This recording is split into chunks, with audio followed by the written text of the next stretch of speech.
ఎందుకో మీ మైండ్ సెట్కి ఎక్కదు. నాకు డౌటే, నేను చెప్పేది కూడా మీకు ఎక్కుతుందో లేదో. కానీ నేనైతే అంత ధైర్యంగా బయట పెట్టాను.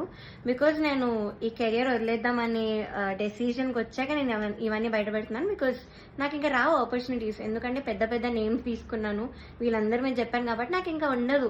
ఈ మ్యూజిక్లో నాకు ఇంకా ఎలాంటి ఛాన్స్ అనేది రాదు. నేను అది డిసైడ్ అయ్యే ఇవన్నీ పెట్టాను. ఈ వీడియో చేయడానికి మెయిన్ రీజన్ వచ్చేసి మీరు ఇదంతా చూసి ఇప్పటికైనా రియలైజ్ అయ్యి ఇలాంటి ఫ్రాడ్ షోస్ అన్ని కూడా చూడడం మానేసి, ఆ స్పాన్సర్స్ కూడా స్పాన్సర్ చేయడం మానేసి బ్యాన్ చేస్తారని ఒక హోప్తో నేను చేశాను ఈ వీడియో. అండ్ నాలా చాలా మంది సఫర్ అయిన వాళ్ళు ఉన్నారు, కానీ ధైర్యం లేక కెరియర్ గురించి ఆలోచించి చాలా మంది మాట్లాడకుండా ఆగిపోయారు. నేను మాత్రం కెరియర్ వదిలేస్తున్నాను కాబట్టి ఇదంతా చెప్తున్నాను కెమెరా ముందు ధైర్యంగా. సో జడ్జెస్, మీరు ఆ సీట్లో కూర్చున్నప్పుడు మీకు ఒక రెస్పాన్సిబిలిటీ ఉంది, జస్టిస్ చేసే ఒక రెస్పాన్సిబిలిటీ. కానీ మీరు అది చేయకుండా మీ ఇష్టం వచ్చిన వాళ్ళని తెచ్చి మా అమ్మాయివే నువ్వు, నేను బుడతల బ్యాచ్ నుంచి నువ్వు అప్పటి నుంచి చూస్తున్నాను అది ఇది అని చెప్పి ఇవన్నీ చేసి మీరు సరస్వతి అమ్మవారిని అవమానం చేస్తున్నారు.